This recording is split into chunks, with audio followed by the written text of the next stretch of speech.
All right, is this thing on? All right, perfect. Hey, everyone. Why don't we kick things off with just a quick round of introductions? I guess I can start. I'm Colleen, part of the team at the Foundation, working on ecosystem growth, and I have the pleasure of getting to work with the social ecosystem on Solana, people who are doing awesome stuff for creators. And Chris, you want to go next? Yeah, hey everybody, thanks for coming. My name is Chris. I'm the founder and CEO at Dialect. Dialect is a Web3 chat platform with superpowers. So just like the other traditional chat platforms, you can send and receive messages and DMs, group chats, all that. But because we built from the ground up for crypto, we can do these things that are not previously possible. And quick teaser, our users have minted millions of collectible chat stickers that you can truly own, created by some of the best creators on Solana. And you can trade them in DMs. You can collect them kind of like out of these foil packs. It's been like insanely fun for our users. The in DMs trading is powered by a thing called smart messaging, and that is an open protocol that we think can completely transform the way that we message. So I'm Nigel Eccles. I'm CEO and co-founder of Vault Music. Vault Music is a new digital music format that is built on Solana, uses Metaplex NFTs.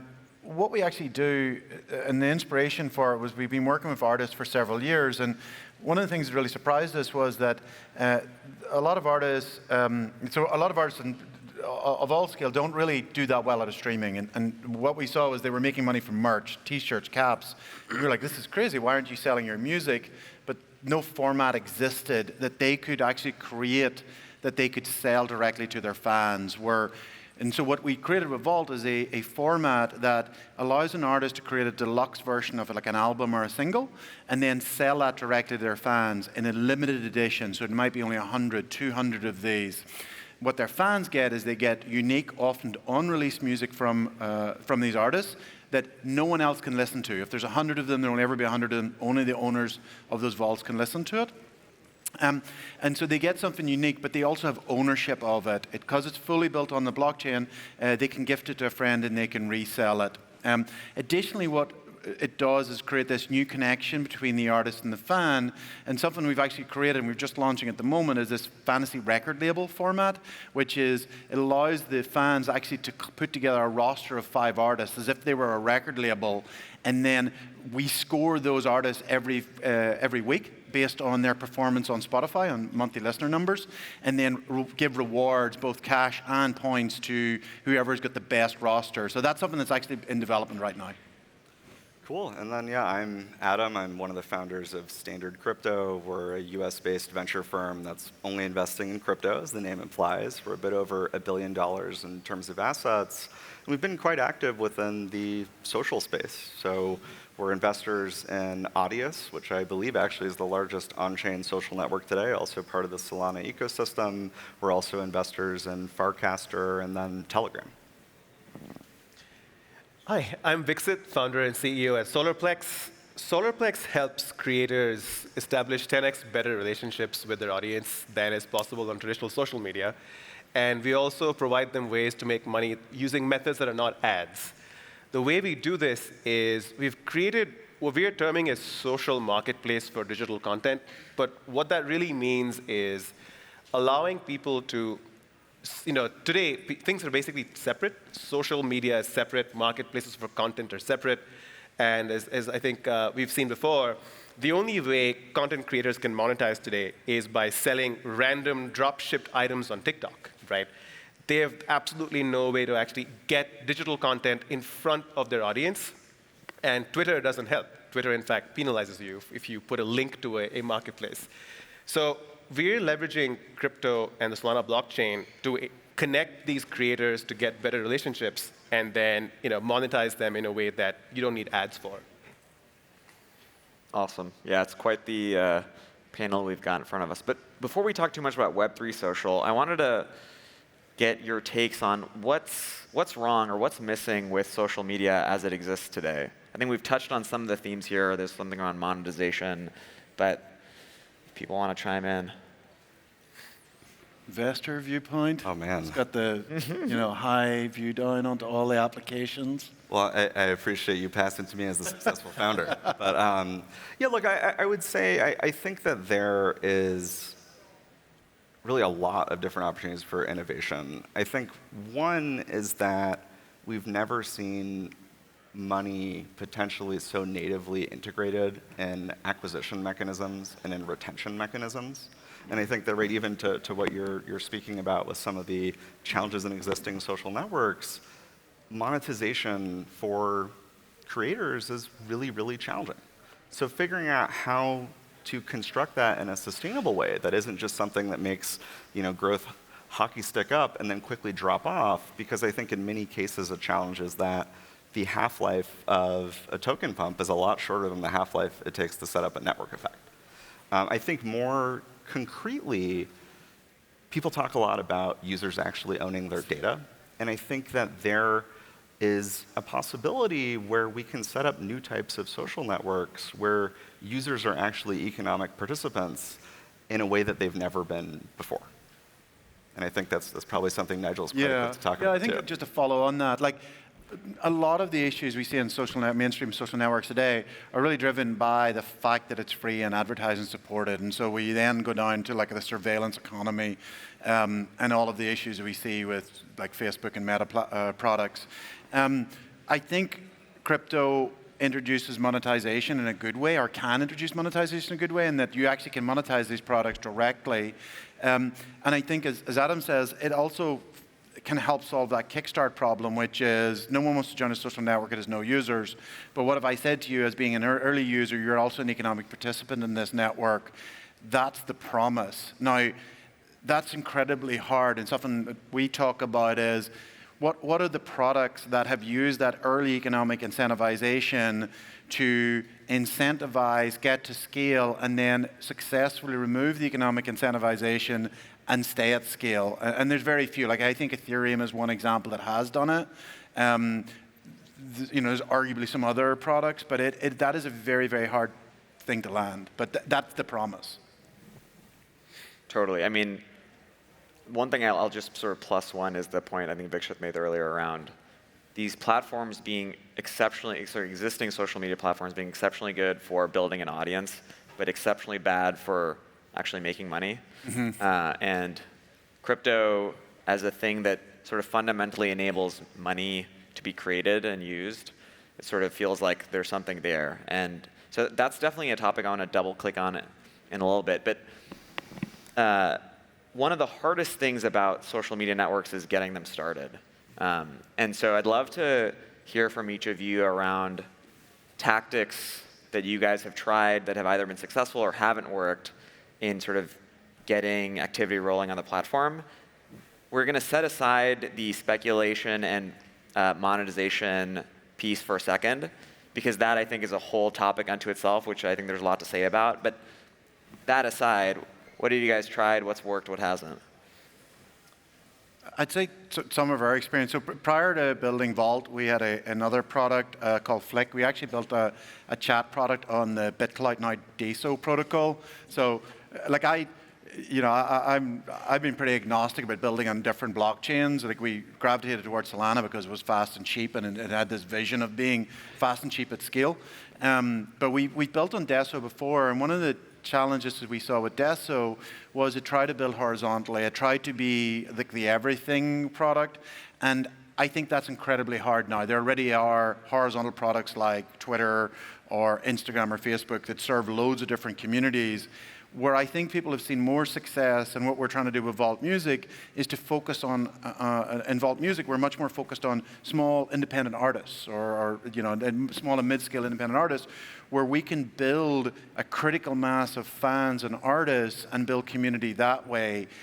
That's where I think people have seen more success. Whenever you go horizontal, I think that ship has sailed. I think really anyone's success now has to start within a niche and really crack that and deliver value there. And potentially, if that gets scale, build from there, but it has to be in a niche. I would strongly echo what Nigel said. We think about user acquisition in two ways. I don't think either of these is specific to crypto. Number one is if you're building a social network, the best thing you can do is start with a single player experience. And like the best Web 2 social networks did this in their own ways, or many of them did. Classic examples, Instagram gave photo filters basically for the first time on mobile, and a lot of people showed up to get these like great, like first time that your phone ever had a good picture come out of it. Part 2 is a little more complex, and it actually follows on this like what's wrong with social today, and it's like startup founders are often encouraged to go and talk to users, find out what the problem is, and fix it. And when you ask people what the problem in like Web 2 social is, they're going to tell you, oh, I'm the product, monetization, all these other things, surveillance state. But I think if you clone that product, if you just make what exists today and just decentralize it or try to like disintermediate the value accrual between creators and consumers, that's not compelling enough. And so point number 2 is, anytime there's a disruptive new technology, we need to find genuinely new experiences and genuinely new modes of interaction. Like early internet looked like newspapers and like magazines you could flip through, early Apple products, whatnot, similar. We need to find the non-skeuomorphic and like create genuinely new experiences. And I'll just say, like for us at Dialect, we haven't figured that out yet. Typically, you like have this incredible new piece of technology, you start pattern matching to what you've done before. But the goal on us is to like iterate and find that like net new experience. So like single player and just like different than anything you've seen before. And that I think is like the trick. So we have a slightly controversial POV on this at Solarplex because we think that social graphs are actually irrelevant going forward because TikTok has proved that it's not who follows you or how many people you have who follow you. It's what you're interested in that actually rises content up to the top. And if you think about what it is that interests you, you are a function of who you're with. You're a function of what you see. And so rather than a social graph, which is purely around people, I think it's closer to an interest graph, which is the things you've done, the things you've seen, the things around you. And I think from that perspective, we are closer to a sort of a taste graph, if you will. And the way we think about acquisition for if you're building a taste graph is really, how do you put people who may not know each other in a same community, but have similar interests? And I think that's what we define as a community, which says you're a bunch of people with similar interests. You may not be directly connected, but because you are very closely matched interest-wise, and being part of that same community allows you to do something which you couldn't do earlier. And it's funny that almost all social media systems today are all individual-focused. They're not community-focused. And so if you think about communities and interests, our focus has been bringing people together around those two things, and we found that really interesting. We're early days yet, but I think for us, that's a very promising angle of attack towards user acquisition that we think is at least showing some dividends so far. Yeah, I can maybe take a very orthogonal angle as well, which is I think when you look at how social networks grow, there's actually one demographic that's typically more important than all the others, and it's girls aged 13 to 17.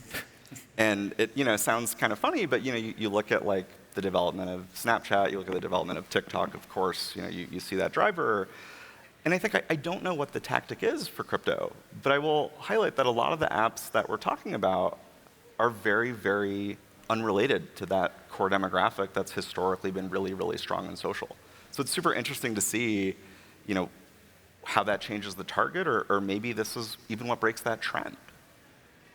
Some exceptions like Discord, where you've got a very intense community.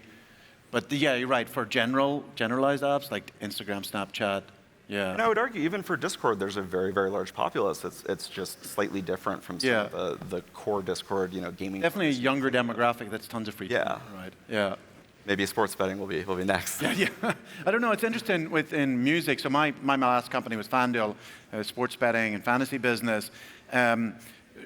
My new company, Vault, is obviously in the music vertical. It's interesting, over the last, I'd say, 10 years, like Spotify has obviously been phenomenally successful, but Spotify has actually been a phenomenal failure at every attempt they try to do at social. And you go through them where they actually had all these different social initiatives. None of them worked. And one of the things that I do wonder is one of the reasons why Spotify and social just doesn't work is Spotify actually has created a real disconnect between the artist and the fan. And the list of music that you have on Spotify you don't really have ownership of it anymore. You don't really have a connection with it anymore. And so I actually think that that actually has created a problem that there isn't that social network because it's, oh, here's just a bunch of music that I listen to. It's not music that I own and have a special connection with. And it's funny, 20 years ago, Steve Jobs stood up on stage. He was selling iTunes. He was selling music. And he said fans want to own music. We've done all our research. They want to own music. They don't want subscriptions. And a lot of people now are saying, oh, he was wrong. I actually wonder whether he maybe still is right, is that fans do want to own music, but the MP3 format wasn't the right format. They actually wanted to own it. You don't own an MP3. It's a license from the label for you to play it, but you can't resell it. You can't gift it to a friend. And I think social potentially comes back around ownership, because social, you think in the real world, or not in the real world, but in the physical world was, I have this record collection, people come around, I show and we talk about the music that I'm really into. That doesn't really exist with Spotify, but could it exist in music if I had a form, and that's what we're trying to build a vault, where I have a collection of music and you can look at it and go, how the hell do you have that? There's only 50 of those in the world. And it's like, well, I was there right at the start. I was one of those really early fans. So that's what we think, that social could come from that ownership. And that's what crypto's really strong at, is ownership. But so if we need a strong community, we need of people who've collected something, they're intensely loyal to something, and that's where community comes from. Yeah, I mean, you're almost even pointing out, right, that in the olden days, it was about distribution, right? Right. And for Spotify, this was the first time users could get an unbundled version of all these songs together. But now the purpose is social first, not distribution first. Right. And that's what's letting you build an entirely new experience. Yes. Yeah. That's awesome. That's an interesting sort of collection of strategies, if you will. There's a piece around interests being the common thread, not necessarily social connections. There's maybe a question of which demographics do you focus on, which type of fan. Do you have like a 10x better unique thing? That's what you're referring to, Chris. The other, actually, I think this was Dan Romero at Farcaster, who had an interesting observation that new social networks often see the most early traction from attracting people who don't have a following in the existing ones. Right? If you're sort of not big on Twitter, maybe I can be big on Dialect, or maybe I can be big on Solarplex, and they try to make a name for themselves there. And so maybe that's an audience to focus on as well. But okay, so we talked a little bit about user acquisition, but I think now let's get to the fun topic, which is what do you guys think about the speculative tools that crypto offers to onboard users, right? I mean, we've seen this used quite effectively for a short period of time by BitClout, for a more extended period of time now by Friendtech. Actually, they're following quite similar trajectories. So, oh, interesting. BitClout, I was early on BitClout, and I think it was around March 2021. It had an early pump. It then subsided. Then it had a later pump, and then it started declining. And once it started declining, it really does. Like now, its death is inevitable. Friendtech, if you have dug into it, has actually got exactly the same bonding curve as BitClout. Its really big innovation was it gave utility to owning the token, and BitClout didn't have that. With Friendtech, you own the token, and only then can you get into the chat. But the bonding curve is exactly the same. And so when I got into Friendtech, and I thought that was a really great innovation, but when I saw the bonding curve is the same, I was like, the outcome is inevitably the same, in that the bonding curve is problematic, because what happens is it drives the price up of being in that group, but the only people buying are speculators, and the only reason they're buying is because they think it goes up. If it stops going up, then they will sell, then everyone will sell, and it collapses. And that's the stage we're in on Friendtech at the moment. But pretty much the same timeline, a sort of 2 to 3 month kind of period of boom and then decline. It's interesting you mentioned that, because we've talked about financialization of social networks, and crypto sort of leads the way there, right? It's all about financialization. But we've often thought about at Solarplex, what if you could apply bonding curve mechanics, not to tokens, but to content?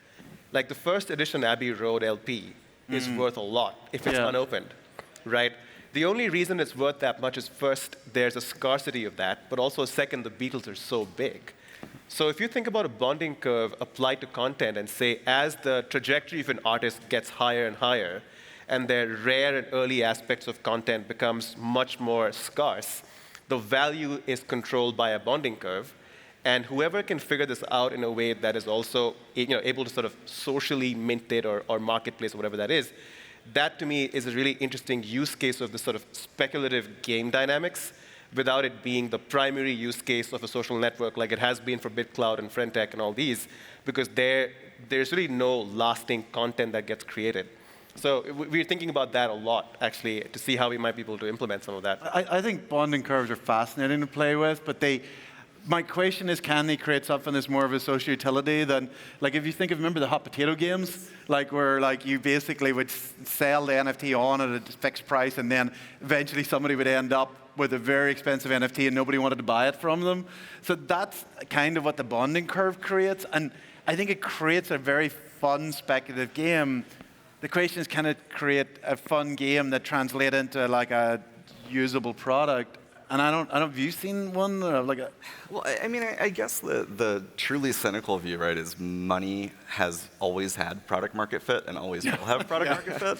So I think, right, if people can make money from speculating on something, they absolutely will. And I think the point that you're highlighting, I absolutely agree with, which is that that can really juice acquisition, but it doesn't really do anything for retention. Yeah. And in fact, it hurts retention. Yeah, it makes it, it's sort of out of an equilibrium state where then when things start going down, they really go down.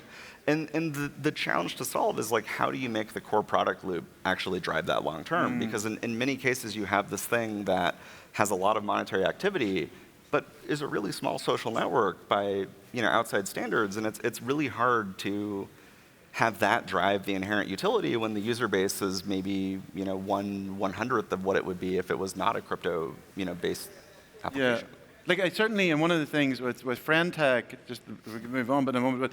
But so the way Friendtech works is on a very sharp bonding curve. Every token is more and more expensive, and I think the 100th token is something like 20 times more or 100 times more valuable than the first one. And then secondly, the creator or the host of that group gets revenue as a percentage of each trade. And what I figured out, what that actually does is it incentivizes the host to pump and dump, because, for example, instead, what if the host said, okay, I'm going to create a great group, going to give it tons of value, I'm going to get this up to like 200 people, and then that's going to be my 200 people, I'm going to give them value, I'm going to give them value. And then they're going to realize they don't get any income because there's no trading. So it inevitably creates a sort of pump and then a dump. And so I said, okay, well, I want to rebuild Friendtech, but I want to make it a better product. And what I had said, okay, I'm going to have a flatter bonding curve, and instead of doing it as part of trading fees, I would take like 2% of TVL each month and give it to the creator. And so you made all these changes, and I went, okay, this is a much better product, but it sucks for speculative. Like, it's just boring, right? You buy it, it goes up by like 1%, right. And so you're like, no one would use this product. And so there's this really tough trade-off there. Yeah, thing I would add to that is the conclusions we've come to at Dialect is like, don't tokenize, don't add speculation until you have product market fit. Yeah. And like, the best reward you can give your users is a product they love to use and they love to continue using, which is retention. And I think speculation is not only like mostly drives, let's say, acquisition, TBD on retention, but I would even go so far as to say that, like, when you add speculation, you can hurt retention and it can, like, even hurt acquisition for authentic users. Anytime you have scarcity and there's some kind of like clamoring to get that thing, pure speculation, which we distinguish from like what we think of as more virtuous speculation, which I'll explain in a sec, that can cause sort of a crowding out. And if there's people who come and just buy up things for this pure speculative purpose, the authentic experience for the users is not there. And so one of the things that like we're hoping to see as we improve crypto in general is better infrastructure that maps to like, well, what other kinds of products and industries have had to fight with speculation in the past? And that's games. And like, you look at the 30-year history of games, there are frictions to on-ramp in the like, we have to protect against pay to win. You can still buy in to get certain things, but there's certain things that you inherently have to earn. And then there's a lot more friction to off-ramp. You have these like siloed game economies where you might have an incredibly fun experience speculating. Like in EVE Online, you can like create an entire experience for yourself, play for like a decade just being a trader. That's speculation, but it's authentic because it's a part of the game experience. Additionally, I would say like you look at trading cards, which I think there's this like meta flowing through crypto right now that like collectibles trading cards are like the next thing. Like I open a foil pack of like Pokemon cards or Magic the Gathering cards, like maybe I'll get lucky, but most of the time it's net loss. And so we think of this trifecta of like speculation can be authentic and it can be real, but it has to be kind of in your universe. And then you need great IP and a great experience, which maybe we call that utility. And so it can serve this virtuous role, but I think like we need to reconsider the like incredible superpower of crypto. This like seamless financial rails allows for a kind of like I don't care what the product experience is. I just want to like buy up all the guns in CS:GO, and I'm a hedge fund, and I'm just going to like, you know, and you can like completely mess with economies that way. And so we think that even at the like protocol level, how tokens are exchanged, how you create friction between different types of tokens, something that we think is going to be necessary for like better consumer products.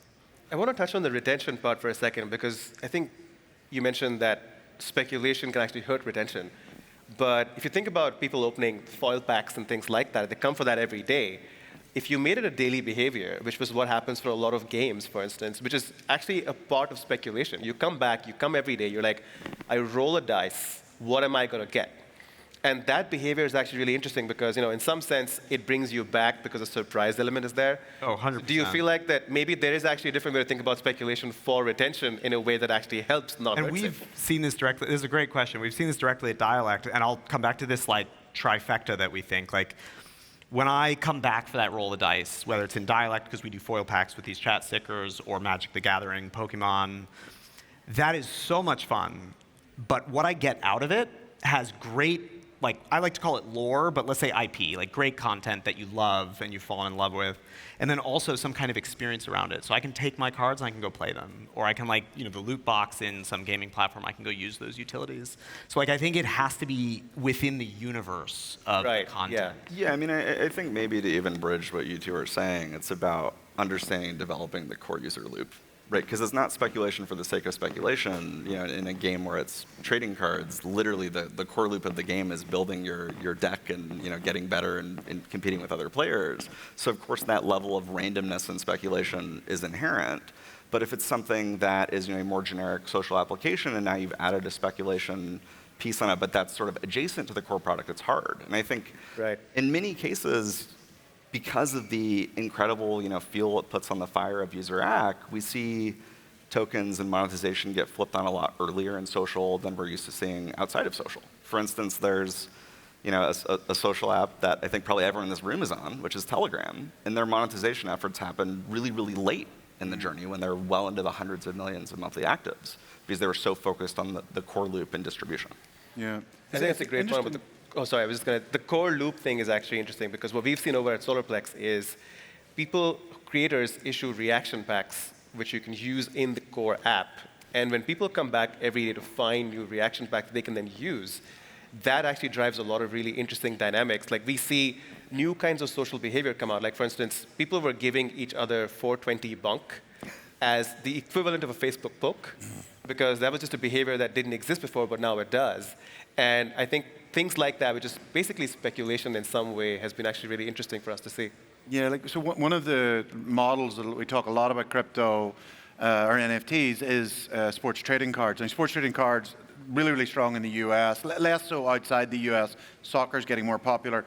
I used to run a sports trading card business. And it'd be interesting looking at the history of that market, because the original sports trading cards came out with cigarette packs in those baseball cards in the 1800s to help sell cigarettes. They became very popular with kids. Eventually, they were like, maybe it's not a good idea to put them in cigarette packs. And so then they became associated with candy. But so trading cards started off as disposable. There was hundreds of them or millions of them, no one cared. And it took, what happened over time is then they started to become collectible among kids, right? They became, and then some of them were rare, and those somewhat became more valuable. And over a period of about 100 years, they started to, and this is by the sort of actually the 50s, very famously, I think it was the 50s or 60s, Topps dumped like a whole cargo of unused baseball cards in the Hudson because they couldn't sell them. And a lot of those were like Mickey Mantles, really, really famous, really rare cards now. And part of the reason was because they dumped them off the coast of New York. But they basically went from being kids collected them, but they weren't valuable, to then becoming, some of them became valuable.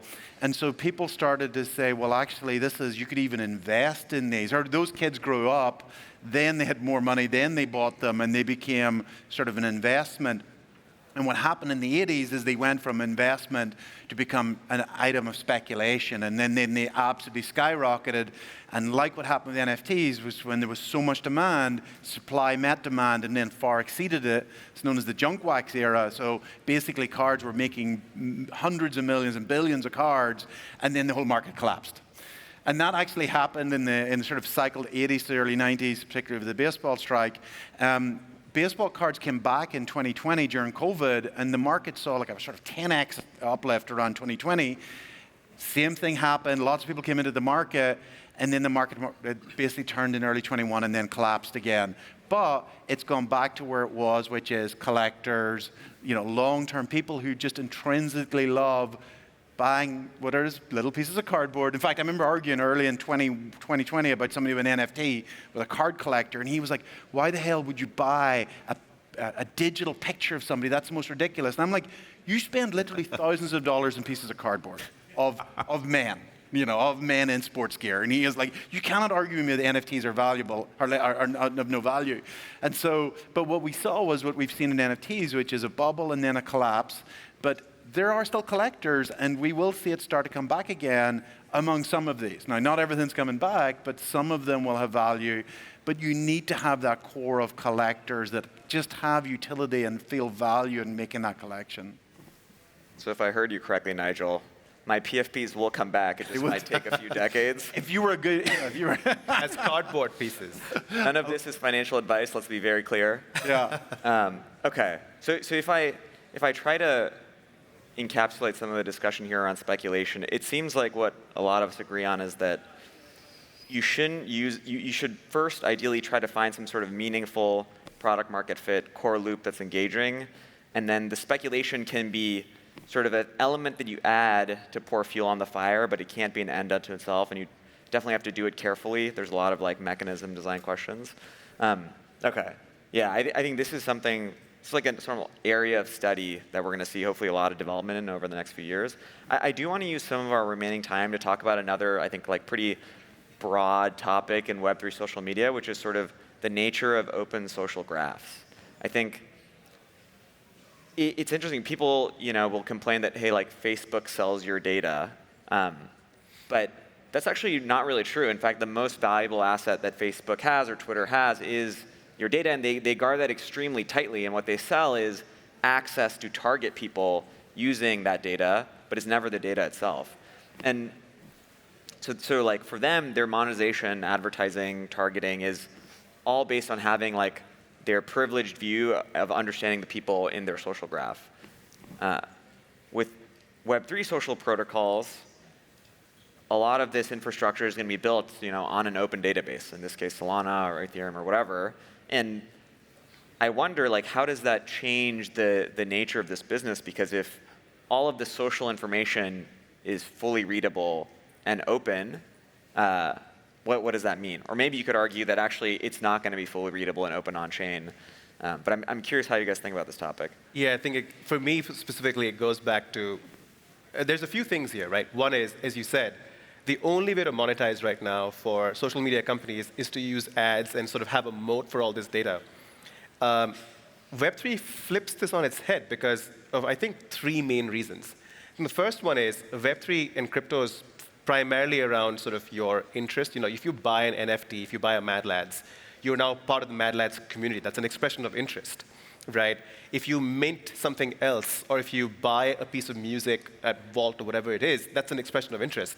And this interest graph is available on the chain. What's not available is a compressed version of this that can be used by companies to sort of target you, because you might have used Wallet 1, Wallet 2. It's very sparse, right? And what we think is going to happen is sort of what I call sort of the taste graph, or the taste vector, if you will, which actually feeds really well into what we think about as personalization. Your taste vector is basically a sum of all the stuff that you're interested in.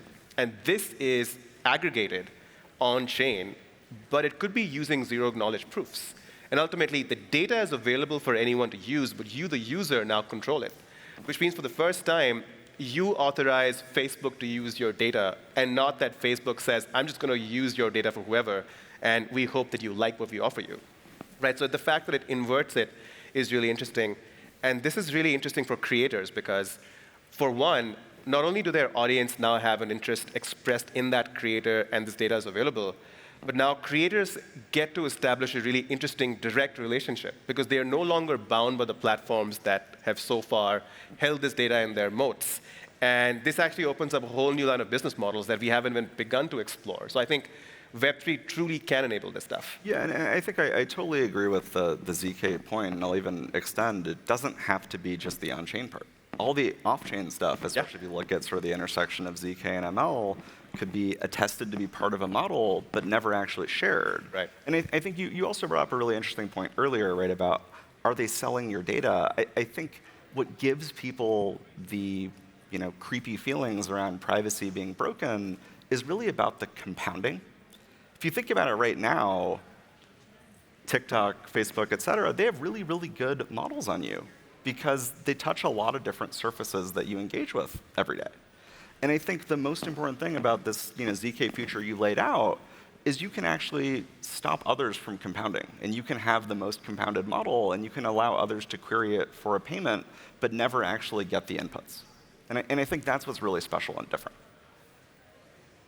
Yeah, one of the things I think is really interesting when we look at Facebook and Google, we look at sort of what they are and think about what they are, it could be in context of Web3, is Google and Facebook are basically these huge companies that sit between brands and customers that basically solve this matching problem, which is me as a brand, how do I, so for my example, in my last company, FanDuel spends over $1 billion a year in advertising. That's to acquire users. Where do they spend most of it? Facebook, Google, and obviously TV advertising. But they spend it because that's the only way they can actually get to that customer. A really interesting thing is, in Web3, is there a way actually not to have that? Like, could I take that $1 billion? So, for example, I co-founded a company called BetDex 2 years ago, which is a sports betting exchange. They're looking at this marketing problem. They can't spend money with Facebook or Google because they won't take ads from crypto protocols. What if we could take that money and instead of giving it to Facebook and Google, which won't take it anyhow, what if we could actually directly give that to the users? And that's actually somewhere we've seen Web3 really work. Things using like tokens, like airdrop.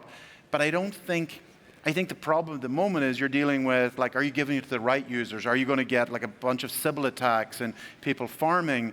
But the problem and the opportunity is still there, which is instead of giving it to these third parties for matching, how about I just take that money and give it directly to the right users, the people who would be users of my protocol? That's something that I think we've seen the early stages of, and I think there's been a lot of success with things like airdrops that have driven, but there's also created lots of problems. But I think that, to me, is fascinating in that that's something that can only be done in Web3. Like, I'll give you another example. You get a letter through the post from Amex saying, this is the offer I give you. They have only very vague information about who I am. If I can look in somebody's wallet, I can know an amazing amount about that person. I could say that person, what protocols they use, and the level of targeting you can do in Web3 is so detailed. So I actually think in Web3 there's an opportunity not to have Google and Facebook's, but actually protocols and projects can reach directly to users and instead of putting all that money into the marketing department, actually just giving it straight to the user. I think there's some really interesting points here. I think the thing we at Dialect grapple a lot with is the question of the social graph and is it open, is it closed? We have not seen yet that there is actual aligned incentives across the multi-party system to actually create a business use case, like a free market use case for creating an open social graph. And I also really liked your point, Vic, that it might not be literally who's following whom. It's this breadcrumb trail of your behavior on the internet. And if we can do that with privacy enabled where you permission, that to me is the future of social graphs. I think that's super fascinating. The only time I feel I've really seen someone really deep in an existing social network express a desire for an open social graph or an interoperable one, let's say, is the least, are like influencers with a lot of followers, where they feel platform risk. But your average user is not really going to care that much either. And then when we talk about the value prop of this, I think the value prop to your average consumer, if you say there's millions or hundreds of millions or billions of people on a social platform, there's not a really strong value prop to them. I hear sort of like second and third order value props of like, oh, I like message this person here, I can now message them there, or like my ad targeting is better, let's say. So I think like the problem that we face at social, like in just this next wave of social, crypto or otherwise, is like you have to build something so different and crazy and just like absurdly fun that people flock to it. And I see sort of like an open social graph is not that value prop. And so it's likely, as I see it, just empirically, that like if you're grinding to create that unique experience, you're not also sort of like building some giga-brained open social graph. There's like not enough time as a startup to do both. So we have the like kind of pessimistic take that it's not going to be open. And that's why I'm encouraged by what Vixit was saying, that it's like this breadcrumb trail. And as long as that infrastructure is permissioned, so that we really own our data, that's like the future I get optimistic about. Totally, yeah. Yeah. I think from our perspective, we at SolarPlex, we think about social as a marketplace, of the two-sided marketplace, right? It's creators creating content, and there's consumers looking at that or consuming that content. And we've gone away from the old Facebooks of the world where people shared their college photos and things on social media. Now it's happening on closed groups. Social media has evolved into sort of entertainment first. And in some sense, I think just sort of what you said, Chris, is basically, should that be open? I think that the answer there is yes, which is your interests and your sort of breadcrumbs should be open and available to other people to build upon, because that's the only way that you can provide more entertaining experiences. Because right now, everybody in the world waits on the PM, the responsible for the next feature at large social media company X, to figure out the next interesting thing. But actually, if everything is open and permissioned, but not necessarily not permissionless, anybody can make that innovation happen, right? And I think of a future where somebody could come in, build a really interesting app that you could then just connect your interest graph to, or interest vector, whatever you call it, and just fly off at the races, because that's your distribution mechanism and your personalization mechanism. Yeah. It is a super interesting topic. I mean, I do take Chris's point. In some ways, openness to me is like decentralization. It's like a benefit that for most people actually is very abstract and means basically nothing. It does mean something to a few people. So in this case, I feel like it's relevant to the advertisers and brands who are spending a ton of money because they don't have access directly, and then the mega creators, the Mr. Beast of the world, who like have platform risk because their livelihoods are so tied. If I can add a point to that, like we think about it like advertisers and brands, like you got to build something that's going to get users, then those people will come, and if you can design aligned incentives, that's sort of like the sequencing that we see there. 100%. With the sort of 2 minutes that we have left, I did want to ask the panel, you know, we've got a lot of builders in the audience here today and in Amsterdam in general. What are things that you want to see built to help enable social media? I think Victor had an interesting one around, like, it seems like there's a lot of ZK, like privacy technology, so that people can opt into being part of targeting or models. Is there other pieces of infrastructure, tools, you know, things that we need to study to help sort of move the ecosystem forward? I think I'll make like a Go ahead. Yeah, I'll make a shameless plug to the thing I hinted at earlier. I think like the superpower that crypto has, that you have seamless financial rails, everything is interoperable, is necessary, but I don't think it's sufficient. I think we need to build better systems to sort of bring in authentic users. So like if a product can have what is like an in-game economy in its experience, and then we can take the decades of learning that we have from the gaming industry and like actually be able to like allow free economic exchange in that pod, and then look at the best in DeFi these days in terms of like how do you off-ramp off of Curve, like lockup periods, all this other stuff. Like building that at the infrastructure level, I've personally like developed a lot of conviction on this. We as like members of the community haven't discussed this with a lot of people, so if that's interesting to you, would love to chat. Maybe the last point is if you're building in consumer, just like make weird stuff. Like the next thing that's going to take off is not going to take off because it's crypto.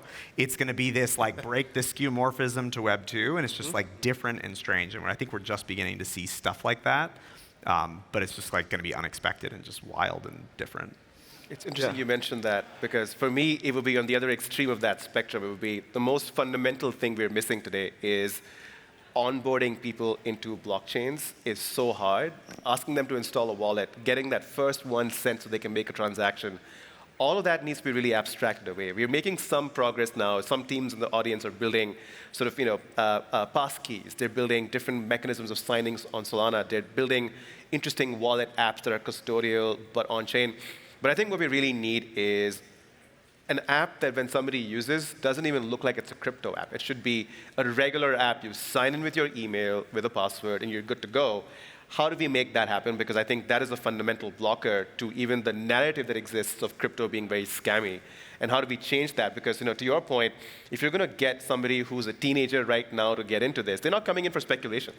They're coming in for entertainment and talking to their friends, and there's no way they're going to figure out the technology on their own. Yeah, and I'll give a really quick one, because I know we're over time. But what I was going to get to earlier is I think instrumentation, as simple as it sounds, is just missing in crypto for social.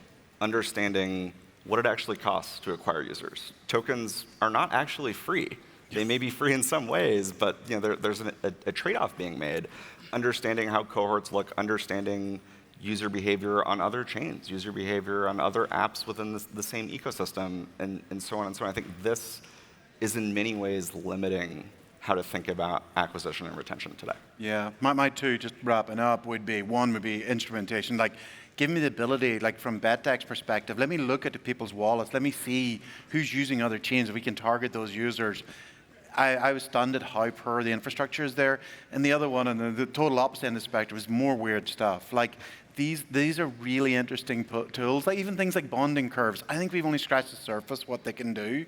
Make some of these, and most of these are going to fail. But unless we try hundreds and thousands of different things, we're not going to have new products. And so I just would love to see more interesting economic games, more speculative games, to see which are the ones that actually have got really have legs and go places. Awesome. Sounds like we need some extremely weird stuff, and then we need just like the least weird, normal things possible, but nothing in between. Barbell strategy, yeah. Totally. All right, thanks all of you for spending time with us today. Thank you. Thank you. Thanks.